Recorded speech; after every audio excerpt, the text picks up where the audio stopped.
로마서 8장 29절 30절 말씀 우리 한 목소리로 하나님의 말씀 같이 받도록 합니다. 하나님이 미리 아신 자들을 또한 그 아들의 형상을 본받게 하기 위하여 미리 정하셨으니 이는 그로 많은 형제 중에서 맏아들이 되게 하려 하심이니라.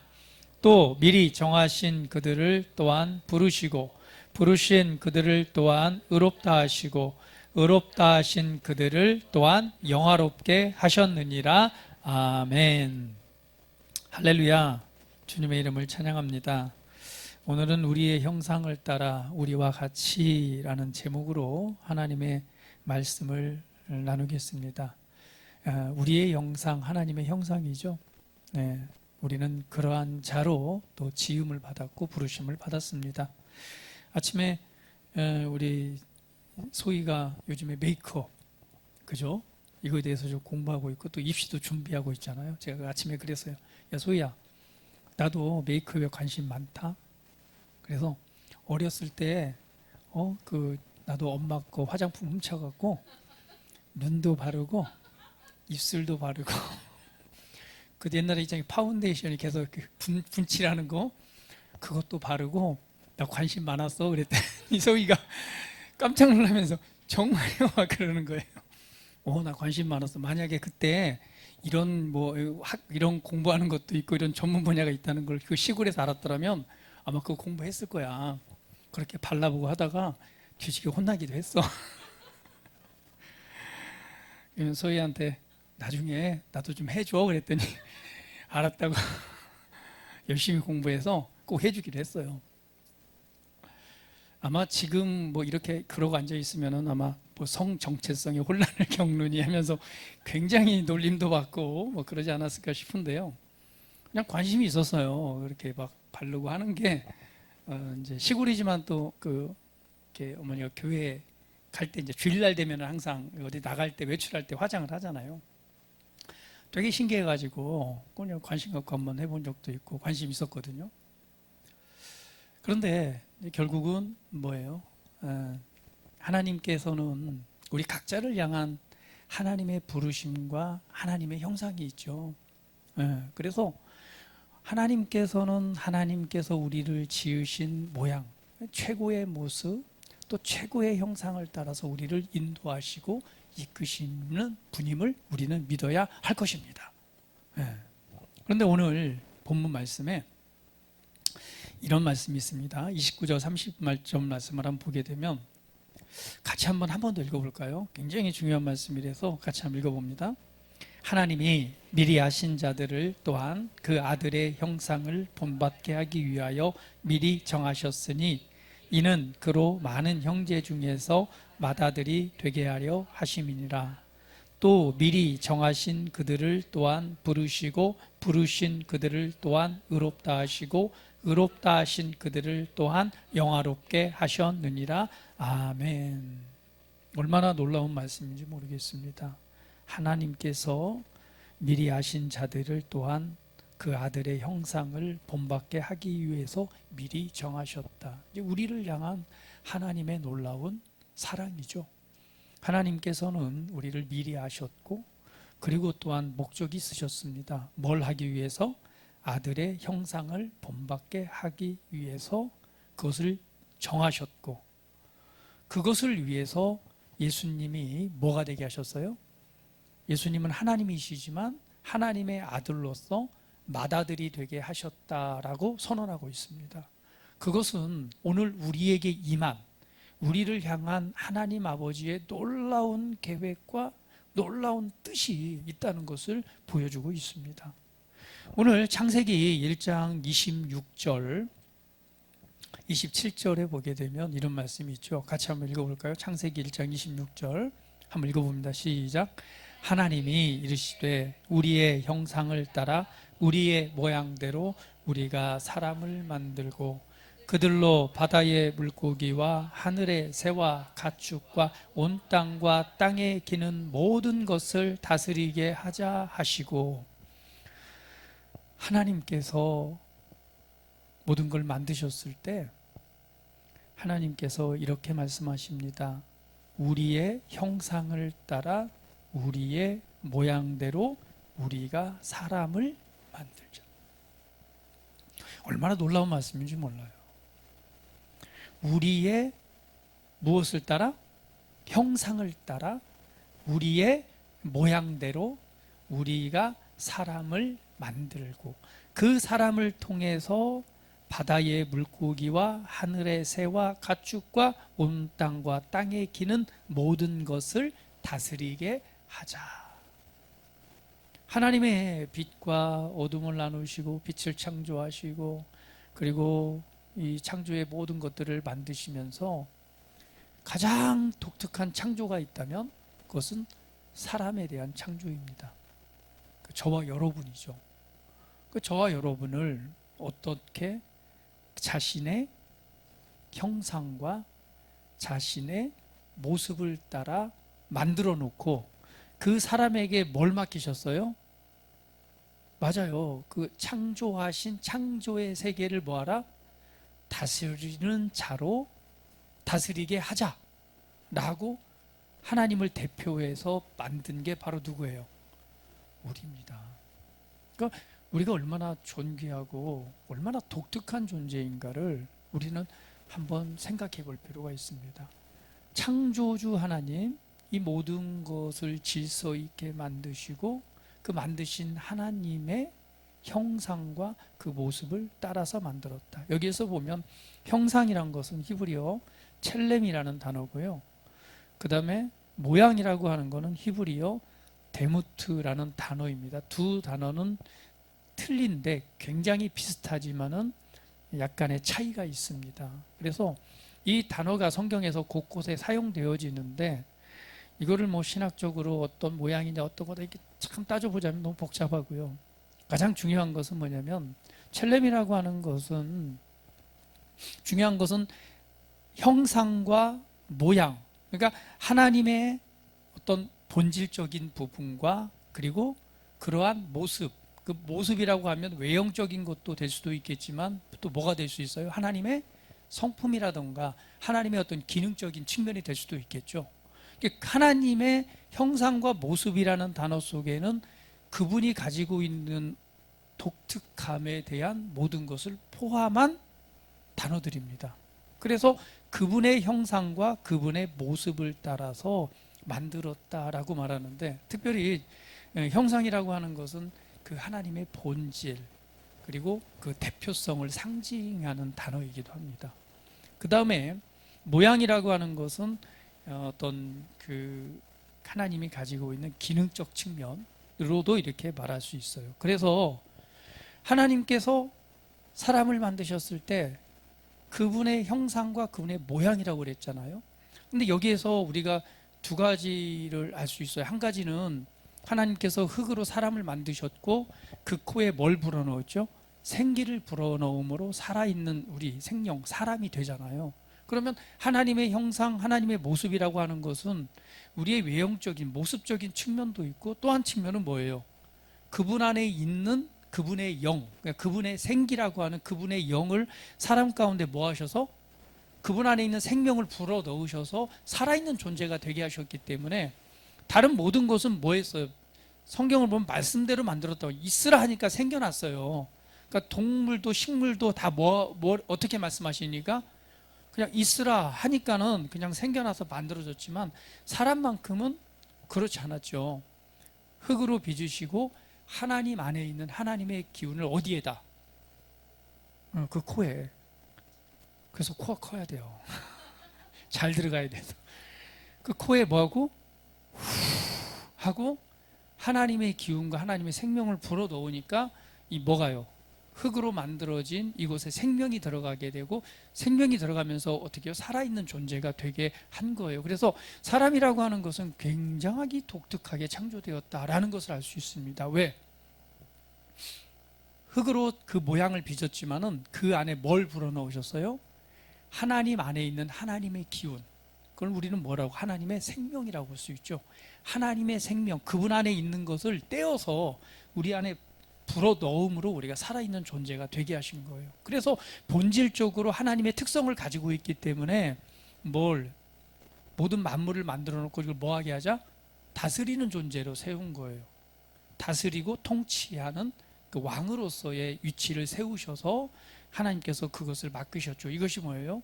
이 사람, 우리들의 모습이었습니다.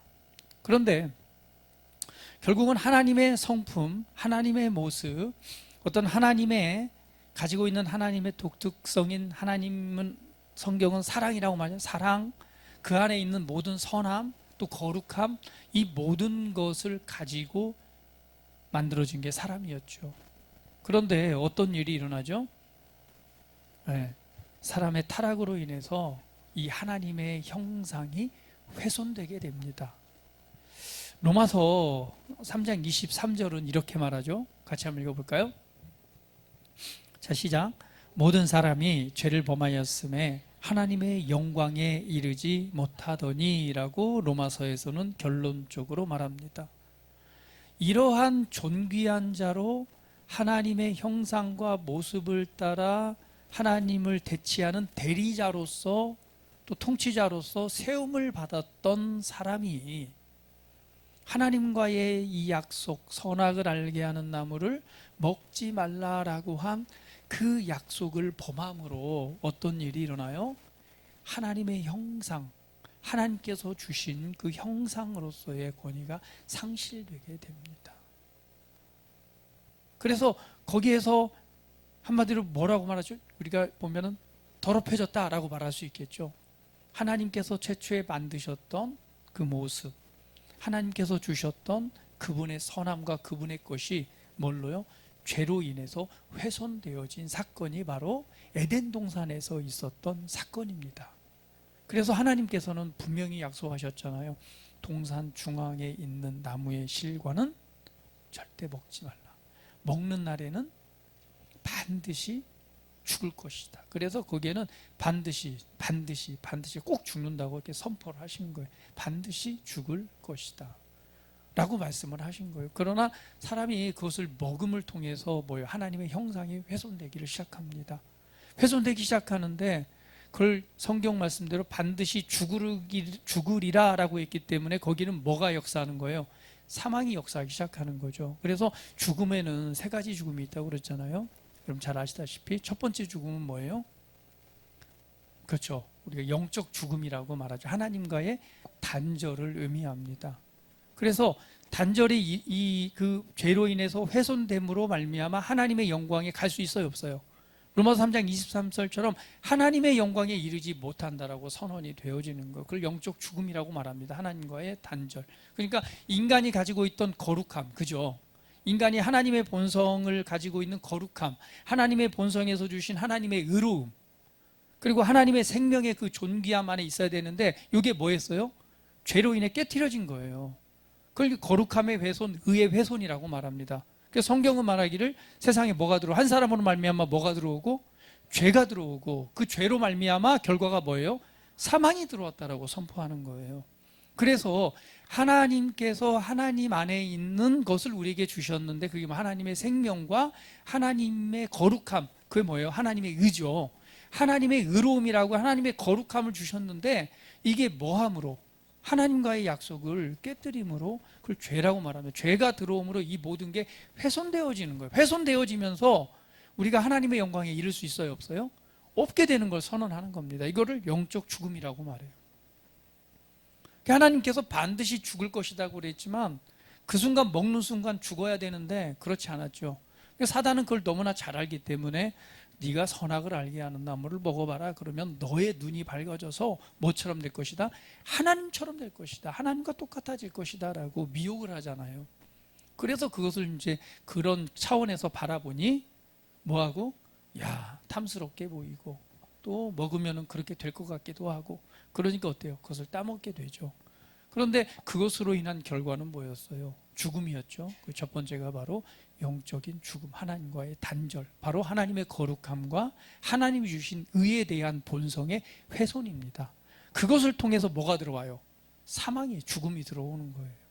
그래서 그 다음부터 하나님과의 단절, 그 생명의 동산에서 쫓겨나게 되고 그 다음에 이제 뭐가 따라오죠? 육체적인 죽음이 따라오는 거예요. 그래서 하나님께서 주신 그 생명이 소진되기까지 상당히 시간이 오래 걸리잖아요. 아담도 거의 1000년 가까이 살았잖아요. 그렇죠? 그때부터 정말 사람의 수명이 1000년씩은 살았으니까 앞으로 주님만 늦게 오시면은 앞으로 1000년은 살 수 있어요. 왜죠? 그죠? 이렇게 훼손돼서 했고 예수님은 또 회복돼 가잖아요. 여기에서 영생에서 그죠? 생명과 본성을 잃어버리면서 죽음이 찾아왔잖아요. 그때부터 계속 낮아지잖아요. 아담부터 시작해서 계속 낮아지다가 어떻게 해요? 100세, 120세 쭉 낮아지는데 언제까지 낮아져요? 예수님 오실 때의 평균 수명이 그래서 제일 낮았대요. 제일 그때가 평균 수명이 가장 낮을 때가 2000년 전. 제일 낮아졌다가 예수님이 오신 이후부터 다시금 이제 회복이 일어나잖아요. 그때부터 이게 늘어났는데 사람들은 얘기하면 뭐 과학 문명이 발달했네 어쩌지만 사실은 뭐냐 예수님을 통해서 생명의 회복으로 일어난 사건이다 라고 볼 수가 있습니다. 이때부터 사람의 수명이 늘어나는데 아마 주님이 오시지 않으면 1000살까지는 가지 않을까요? 근데 그 전에 주님이 오시겠죠. 그래서 우리들 흔히 얘기하잖아요. 저 여러분 몇 세 시대? 아이 무슨 100세. 지금도 장례식장 가면은요 100세 넘으신 분들 많아요. 네. 100세 넘으신 분 많잖아요. 그렇죠? 90세, 100세 넘으신 분들 많습니다. 지금 100세가 넘어도 살아계신 분 많고요. 뭐 90대는 그냥 일반적인 거예요. 우리 아시는 목사님 어머니도 요양원에 계신데 맨날 이렇게 같이 한번 가면 하시는 말씀이 아유 내가 빨리 죽어야 되는데 그분 이제 거기 요양병원에 다 치매 환자들이 많다 보니까 근데 이분은 정신은 막 멀쩡해요. 근데 이제 눈과 귀가 좀 어두워서 그렇지 한번 찾아가면은 그냥 막 기도해 주면은 막 얼마나 방언을 열정적으로 하는지 권사님 기도해 드릴게 막 손 얹으면 그냥 떠나가라고 막 방언을 열정적이세요. 그러니까 하시는 말씀이 아우 내가 빨리 죽어야 되는데 말이죠. 인간의 생명이 그렇습니다. 그런데 이제 저와 여러분은 뭐 100세가 아니라 120세는 뭐 충분히 살 수 있지 않을까 이런 생각이 있는데 주님이 오시면은 뭐 그런데요. 이것이 이제 육체적인 죽음입니다.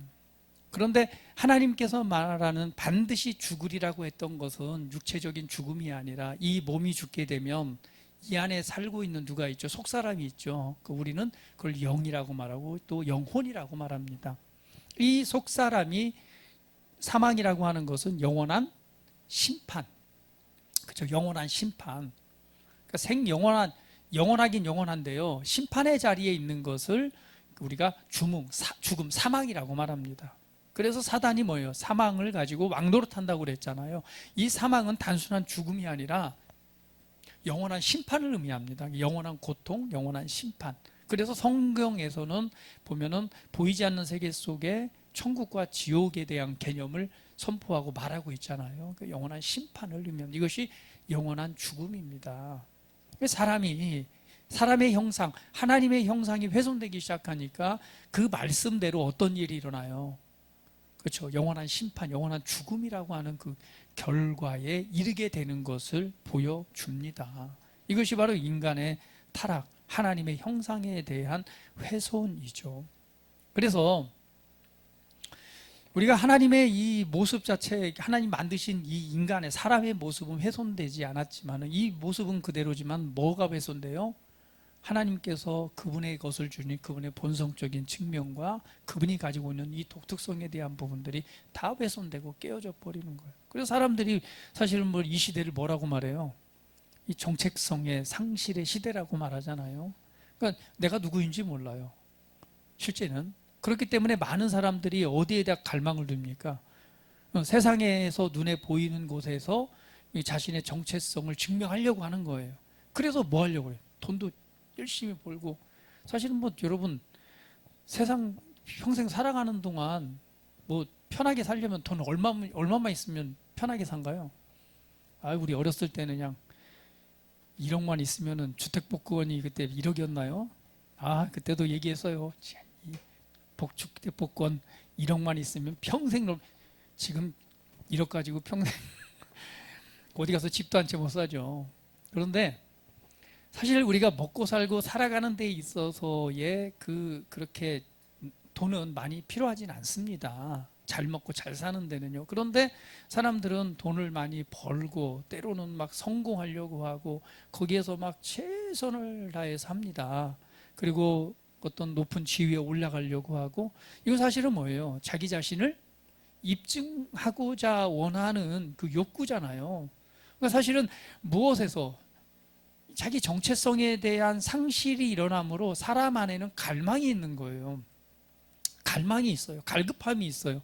그것이 밖으로 표출되는 것이 뭐냐면 세상에 눈에 보이는 거잖아요. 보이는 것에서의 성공, 잘 되는 것, 행복, 돈을 많이 벌고 명예를 얻고 뭐 또 기준이 다르겠지만 이런 것들에 대한 갈망들이 일어나는데, 사실은 어때요, 여러분? 그것을 취하게 되면 그것에 대한 만족이 있습니까?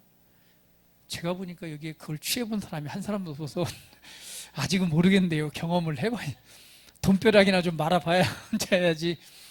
그거에 대한 더 욕구가 있는지 갈망이 있는지. 그런데 우리는 사례적으로 알 수 있잖아요. 그렇죠? 많은 성공한 사람들이 어때요? 한 단계의 성공을 이루면 우리가 볼 때는 야, 저 정도면 이제 놀고 먹고 살아야지. 그런데 어때요? 더 많이 벌려고 하고 더 성공하려고 하잖아요. 그래서 그 최고의 부와 명예를 소유했던 사람이 성경에 나오잖아요. 누구예요? 그렇죠. 솔로몬 왕. 솔로몬 이후에 그와보다 많은 것을 취한 사람은 없어요. 지혜적인 측면에서 보면 우리가 똑똑하길 원하지만은 솔로몬은 뭐예요? 지혜의 왕이잖아요. 하나님께서 지혜를 주시는데 그 지혜를 듣고자 저 먼 나라의 남방에서도 그 지혜를 보고자 오잖아요. 듣고자. 그만큼 지혜적, 우리가 똑똑하길 원하지만은 똑똑한 사람 중에 제일 똑똑한 사람, 하나님의 지혜를 받은 사람 솔로몬. 그 다음에 또 뭐 있어요? 부로 따지면은 뭐 그보다, 성경에는 그보다 더한 적 없다고 그랬으니까 얼마나 많은 부를 소유했어요. 그리고 명예적으로는 왕이면서 이 존경과 존중을 받는 그런 위치. 그러니까 모든 걸 다 가졌잖아요. 그런데 그 솔로몬이 뭐라고 말해요? 인생을 딱 돌아보면서, 우리 전도서에서 나오죠. 헛되고 헛되니 모든 것이 헛되도다. 왜? 그 지혜 안에서 인생을 보니까 날 때가 있으면 꽃이 피고 화려할 때가 있으니까 또 시간 지니까 어때요?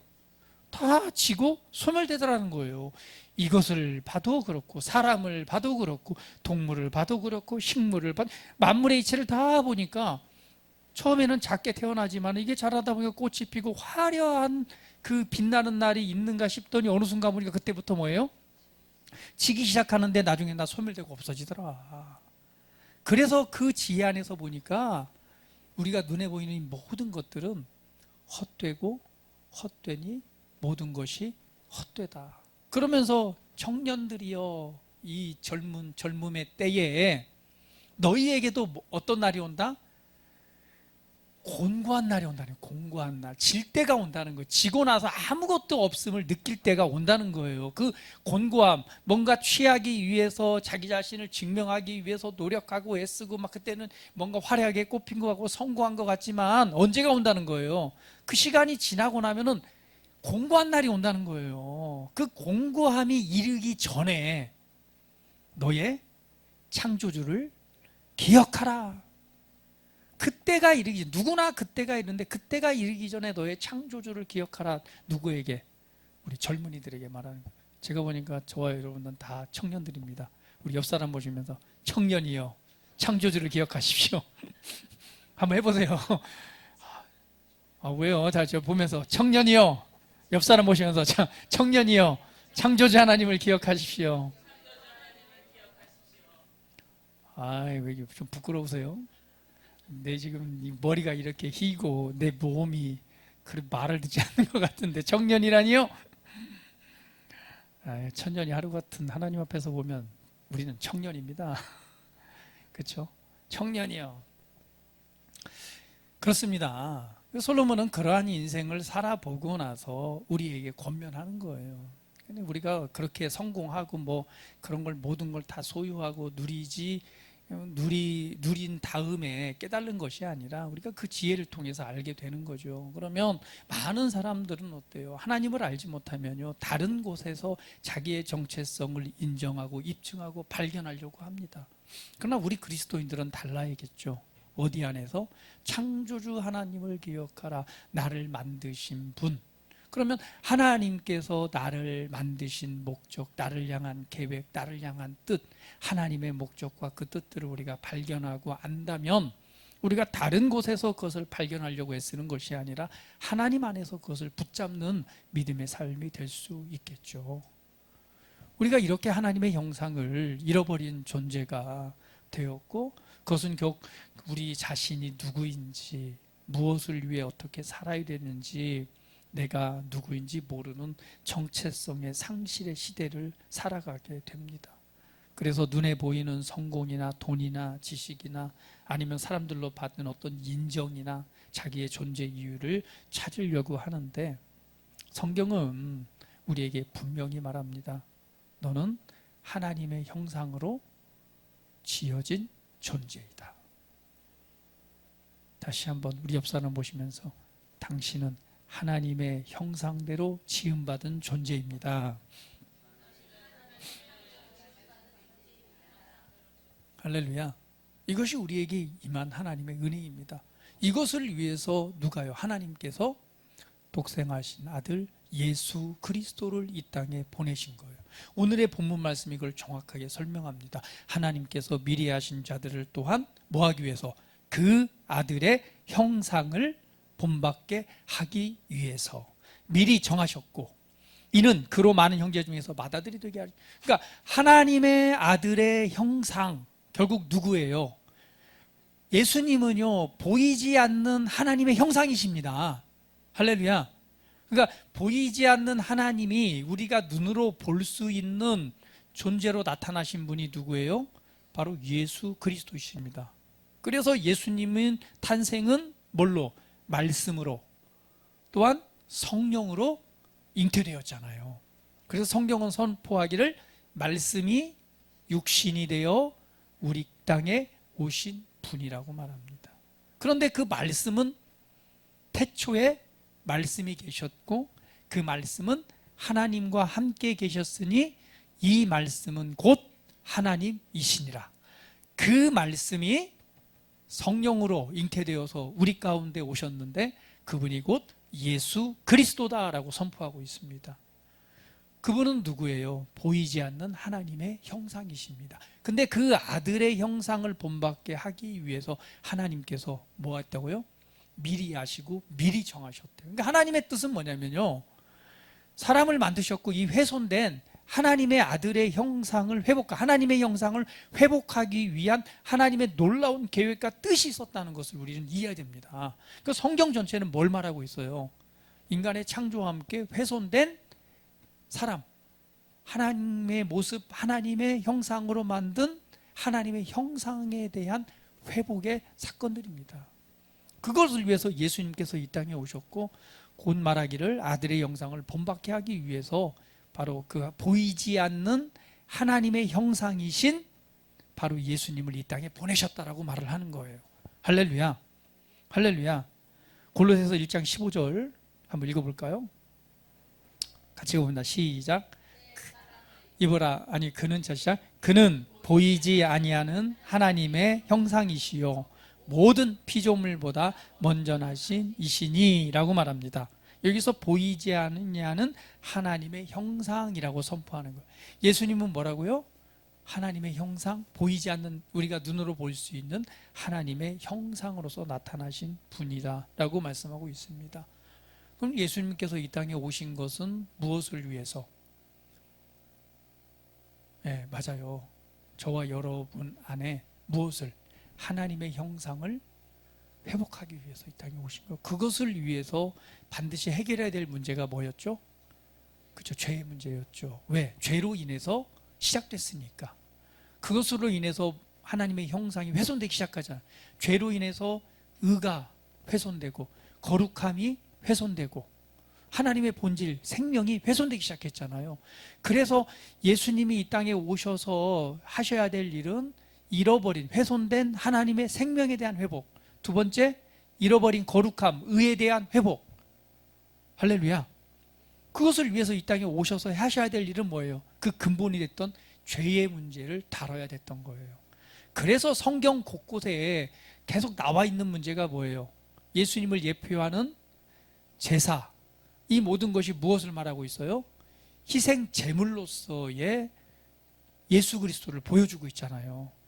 그죠? 그래서 성경의 사건, 출애굽부터 창세기, 출애굽기 이런 모든 레위기 사건들에 보면 거기에 뭐가 나와요? 바로 예수님의 희생, 바로 예수님의 십자가가 나와 있는 거예요. 계속해서 그걸 보여주는 거예요. 그것은 무엇을 의미합니까?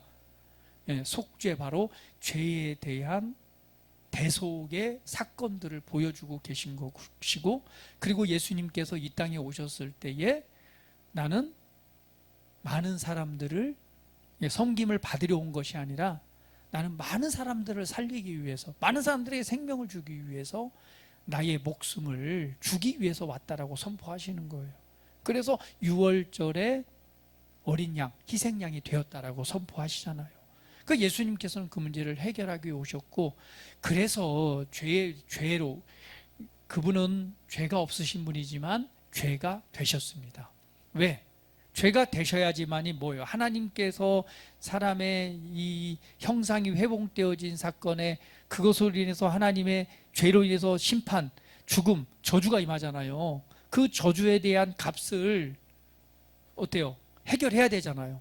그 일로 해서 모든 인류를 대표할 수 있는, 저와 여러분을 대표할 수 있는 예수님이 이 땅에 오셨고, 그 예수님은 죄가 되셨습니다. 그리고 그 죄로 인해서 바로 십자가에 달리셨죠.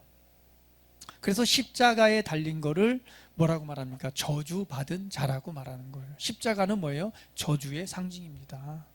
그래서 나무에 잘린 자마다 저주받은 자라고 하잖아요. 그 예수님은 무엇을 위해서? 우리가 받아야 될 저주, 그 저주를 대신해서 그분이 대신 달리신 거예요. 그 저주가 뭐예요? 생명이 훼손되고 하나님의 거룩함과 의가 훼손되고, 그 결과를 통해서 우리가 뭐예요? 사망이란 결과를 가지고 있고, 죽음, 사망, 멸망, 그렇죠? 이 모든 것들을 우리가 저주로서 안고 있는 거잖아요. 그런데 누가? 예수님이 대신 나무에 달리실 때 그것은 우리를 대신한 저주의 자리에 달리신 것입니다. 그래서 예수님께서 십자가에 달리셨을 때, 여러분, 저는 그 영상을 이렇게 표현한 걸 봤는데 되게 공감이 됐어요. 예수님 십자가에 달리셔서 이렇게 딱 있을 때요, 그때부터 이제 막 수만 가지의 이런 거 있잖아. 이게 막 예수님 안으로 다 쏟아지는 거예요.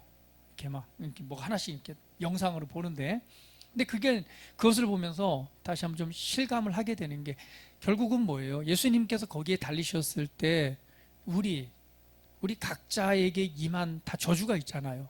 온 인류와 그리고 각 사람 개인과 미래의 사람들에게 임한 모든 저주, 슬픔, 고통, 그 저주로 인해서, 죄로 인해서 파생되어진 결과물들, 이 모든 슬픔, 괴로움, 아픔, 어떻게 보면 한 사람의 인생에 여러분 살아가면서도 얼마나 많은 것을 느끼고 아프고 슬퍼하고 괴로워합니까? 그렇죠? 이 모든 그 저주로 인해 감당할 수 있는 그 모든 것이 다 누구에게로? 예수님께로 다 쏟아져 들어간 거예요. 그러니까 예수님이 감당해야 될 그 무게, 그 저주의 진노, 하나님의 진노, 하나님의 심판, 그죠? 심판과 저주를 그분이 온 인류를 대표해서 홀로 다 감당해야 되니까 그게 얼마나 컸겠어요. 사실 예수님께서 십자가에 받으신 고통은요, 여러분도 뭐 까짓 참으려면 참아요. 왜? 못 박히고, 이거 뭐 발에 못 박히고 이렇게 고통받는 거 왜 하루만 참으면 되잖아요. 어쨌든 간에 아파도 그냥 하루만 참으면 돼요. 뭐 등이 찢겨지고, 인간적으로 당해야 될, 이 육신적으로 아파야 될 고통들, 이거 정말 큽니다. 근데 예수님께서 당해야 될 그 고통은요, 단순히 육신적인 그 고통은 일부예요.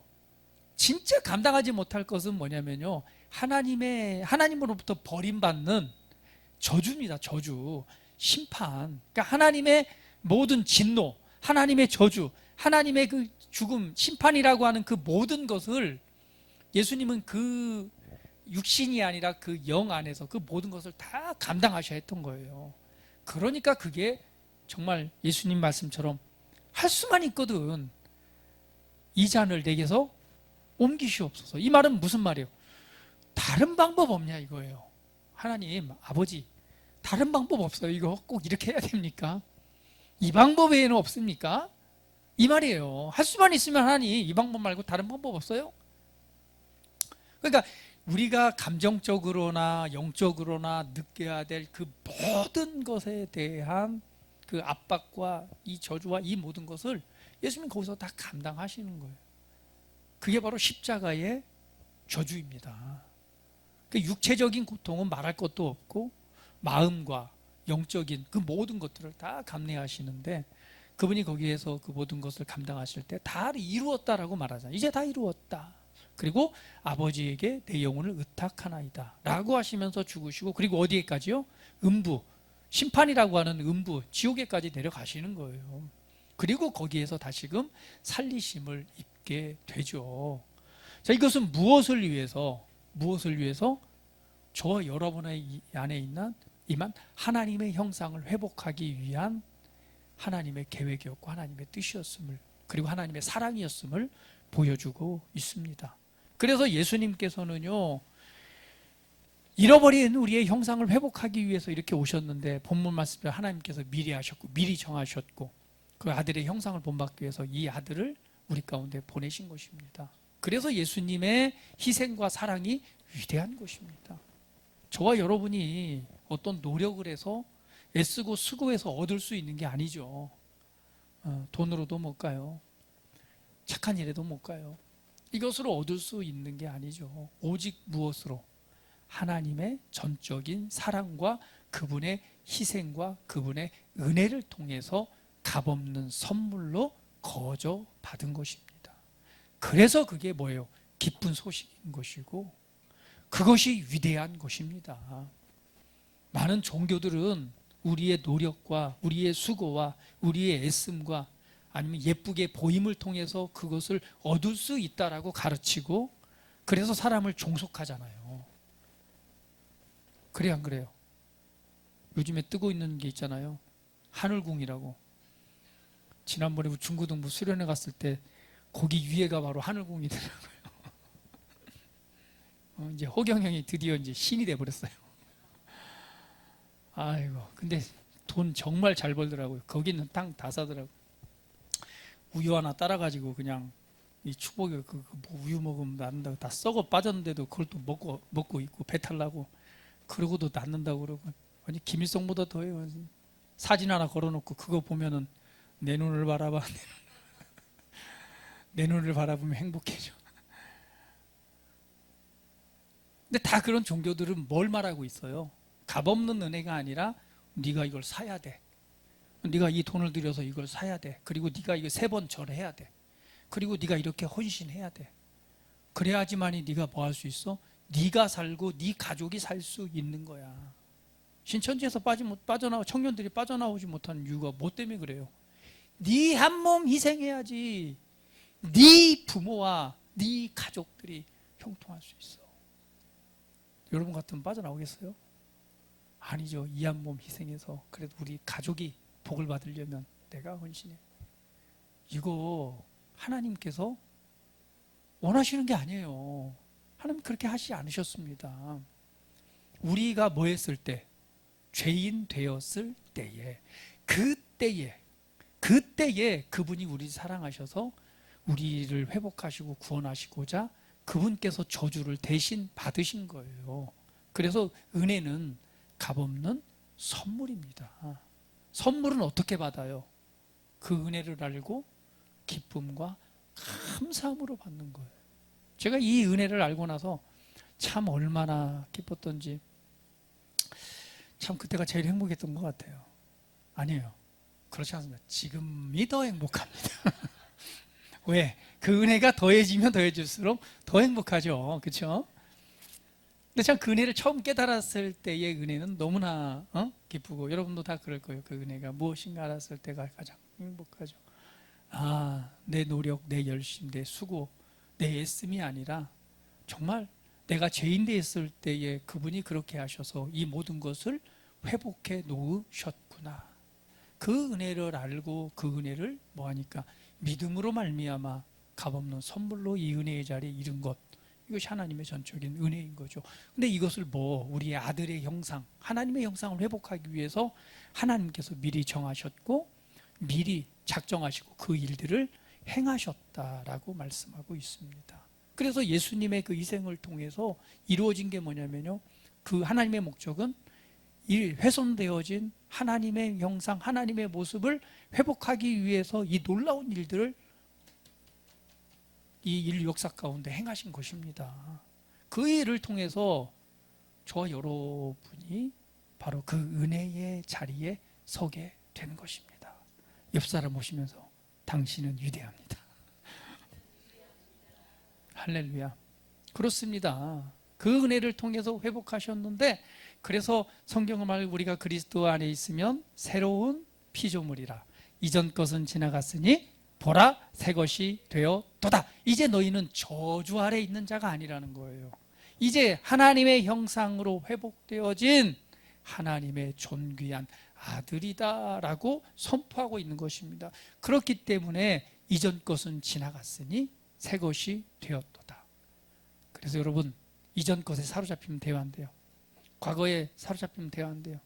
과거에 어떠한 삶을 살았건, 어떤 상처받은 게 있건, 과거에 아니면 억눌렸게 있건, 아니면 어떤 저주, 우리 집안은 대대로 안 돼 했던 것처럼, 아니면 가족의 질병, 병력이라고 말하잖아요.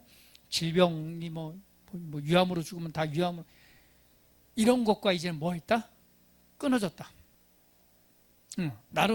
내게는 저주가 뭐 했다?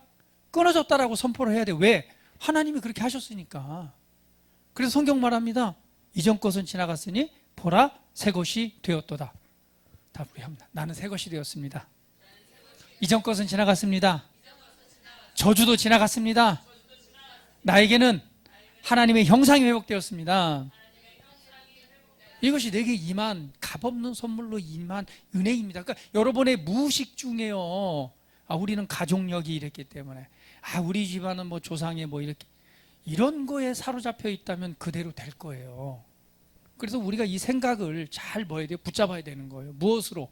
하나님의 말씀으로, 이 복음의 은혜로. 이전 것은 지나갔으니 보라 새 것이 되었도다라고 선포하면서 거기서 빠져나와야 됩니다. 그리고 새 은혜를 통해서 내게 주신 새로운 은혜의 정체성, 내가 누구인가를 붙잡는 것이죠. 요즘에 새롭게 개봉하는 영화가 있대요. 제가 뉴스를 보다가 좀 감명을 받았어요. 감명보다는 도전을 받았어요. 여러분, 허성태 배우 아시나요? 조연이잖아요. 특별히 오징어 게임에서 많이 떴잖아요. 그 악역으로. 그러니까 허성태 배우는 인상이 그렇게 좋지는 않습니다. 그렇기 때문에 항상 악역으로 많이 나왔어요. 근데 그때 이후로 점점 잘 나가는데, 이번에 주연으로 영화를 찍었나 봐요. 그래서 그 뉴스 가끔 앵커들하고 하는 인터뷰에 배우들 나오잖아요. 거기에 허성태 배우가 나왔는데 느낌이 그래요. 일반적으로 잘 나가는 배우들하고 좀 틀리잖아요. 자기는 그런 존재가 아닌데 항상 조연에서만 활동하고, 자기는 그럴 만한 위치나 그런 존재가 아닌데 여기까지 나와서 이런 인터뷰를 한다는 것 자체가 너무 이제 떨려하고 하는데, 여러 대화를 나누는데 이제 거기서 앵커가 어떤 마음으로 이렇게 이런 연기를 하셨냐, 이제 주연으로서 하니까, 그때 이제 그 허성태 배우가 이런 말을 하더라고요. 나는 원빈이다라고 생각을 하고 연기했습니다. 그런 말을 하더라고요. 그러니까 왜냐하면 외모나 뭐나 다 이렇게 보면은 이렇게 조연급의 자기 위치가 그건데, 주연으로서 이제는 뭔가를 해야 되니까 그때 조연으로서의 마음이 아니라 나는 원빈이다, 나는 원빈이다, 이것을 계속 되뇌이면서 생각하고 연기를 했다, 이렇게 이런 말을 하더라고요. 그래서 그렇구나. 우리가 우리의 그 육신적인 모습을 보면 되게 연약하고, 그리고 보면은 우리 삶의 대면을 보면은 아프기도 하고 쓰러지기도 하고 실수하기도 하고, 그리고 또 뭐예요? 옛사람의 습관이나 또 생각이나 이것 때문에 그거 사로잡혀 갖고 꿍하기도 하고 상처받기도 하고 막 이러잖아요. 그런 것들을 보면은 어때요? 참 보면은 별로 내세울 것 없고 볼 것 없잖아요. 이제 그러다 보니까 그게 나야라고 생각할 수 있는데, 오늘 우리는 그리스도 안에서 새로운 정체성, 내가 누구인가를 알고 그렇게 생각하고 살아가야 된다는 것이죠. 나는 하나님의 아들이야. 나는 하나님의 형상을 따라 지음받았기 때문에 나는 존귀한 존재야. 나는 저주받은 자가 아니라 축복을 가지고 있는 자야. 나에게는 하나님의 놀라운 생명이 있고, 나에게는 하나님의 형상, 하나님의 모습, 그분의 신성이 임한 존귀한 존재야. 그렇게 말하고 그렇게 생각하고 살아가야 된다. 나 이걸 깨달았어요. 야, 배우도 주연급을 맡아서 자격이 안 되는 것 같은데 나는 원빈이야. 나 그 상상을 하니까 그 원빈 그래도 잘생기고 참 그치고. 근데 뭐 아저씨 이후로는 영화를 안 찍더라고요. 네. 근데 그것처럼 오늘 우리가 나의 새롭게 된 정체성, 그것은 눈에 보이는 게 아니잖아요. 우리 영 안에 이루어진 하나님의 말씀이라는 거울을 통해서 볼 수 있잖아요. 새로운 정체성인 내가 누구인가를 우리가 바르게 알고 생각하고 살아간다는 건, 여러분, 하나님으로부터 하나님의 형상을 따라 하나님의 모습을 따라 만들어진 존재인데 예수님을 통해서 그 형상이 회복되어졌어요. 그 말은 무엇을 의미합니까? 저와 여러분 안에 하나님의 신성이 있다는 거예요. 할렐루야. 그분으로부터 그분의 모습을 가지고 태어난 그분의 형상으로 회복되어진 존재. 여러분, 이러한 의식을 가지고 삶을 바라보고 삶을 대면하고 살아가야 될 것입니다. 그러면요, 문제가 커요, 작아요? 하나님의 눈으로 보면 커요, 작아요? 작아져야 당연한 거죠. 이것이 우리가 삶을 통치하고 다스리고 그리고 삶 가운데 하나님을 대표하는, 하나님을 보여주는 존재로서의 드러나는 방법입니다. 언제까지 옛사람에 속한 아니면 육신에 속한 그러한 존재처럼 과거에 있었던 경험이나 생각이나 사고방식에 사로잡혀서 거기에 머물러 있겠어요. 오늘 우리에게 회복되어진 은혜를 보라는 거예요. 우리는 하나님의 형상, 하나님의 모습을 따라 그분의 생명과 그분의 의와 그분의 본성과 그분이 속한 본질, 통치, 왕, 오늘 그 자리로부터의 훼손되어진, 회복되어진 은혜의 자리에 우리가 있다는 사실을 여러분 기억하시기를 축복합니다. 우리 옆 사람 보시면 당신 안에 하나님의 신성이 있습니다. 할렐루야. 이것을 생각해야 됩니다. 누구처럼? 허성태처럼 나는 원빈이다라고 살아가는 것처럼 연기했던 것처럼요. 오늘 나는 하나님의 아들이다.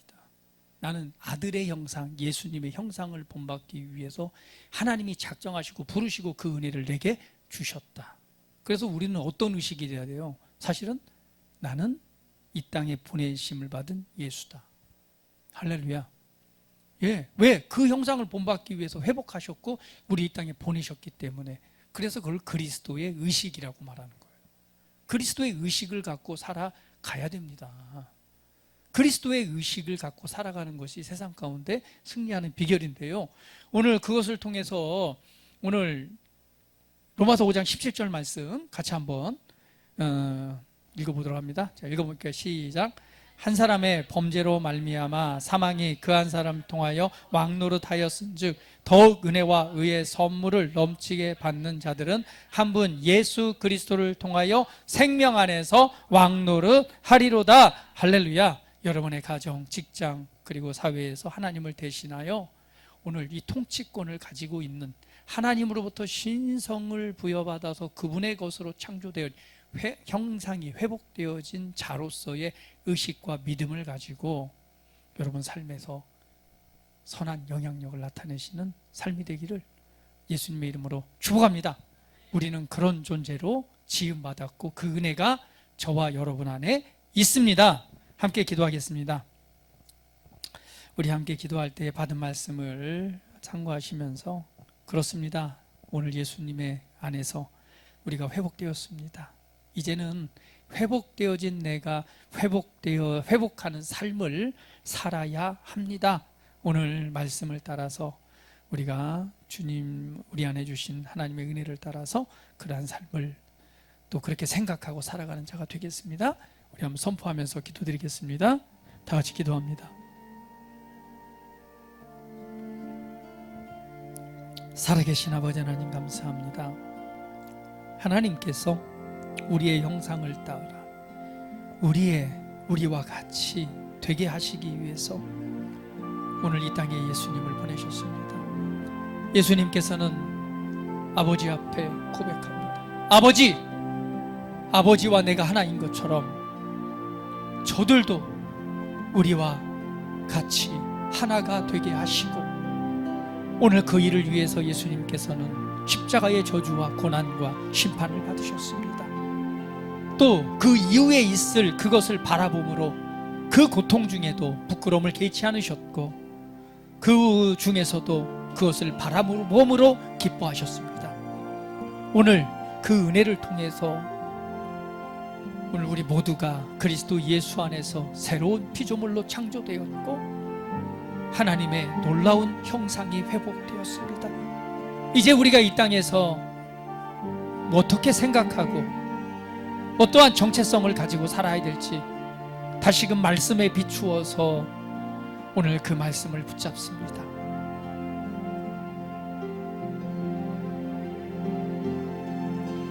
나는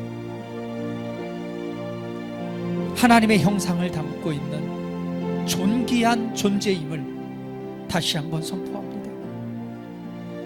나는 실패의 결과가 아니라 하나님께서 미리 작정하시고 미리 정하셔서 오늘 이루신 아버지 하나님의 놀라운 계획 가운데 있는 최고의 성공의 작품이며, 오늘 그러한 존재로 부르심을 받았고 그렇게 살아갈 수 있도록 우리에게 은혜를 축복해 주셨습니다.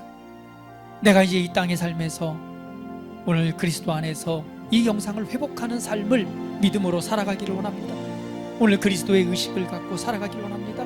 사랑하는 아버지 하나님, 우리 사랑하는 성도들이 위해 아버지의 성령을 한없이 부어주셔서 다시금 그 은혜로 충만케 하여 주시고, 오늘 붙잡은 말씀을 믿음으로 선포하며 믿음으로 붙잡고 생각하고 믿음으로 살아갈 때에 아버지 하나님의 회복하시고 이루시고 성취하는 놀라운 기적이 하나님의 능력으로 나타나게 하시고, 이 땅에서 하나님을 대표하며 하나님을 보여주는 존재로 오늘 드러나고 나타나게 하시옵소서. 아버지 하나님 감사합니다. 도와주시고 은혜 베푸시고 힘주시니 감사합니다. 이 시간 아버지 하나님의 놀라운 능력으로 축복하시니 감사합니다. 영광 받으시옵소서. 감사드리며 예수 그리스도의 이름으로 기도합니다. 아멘.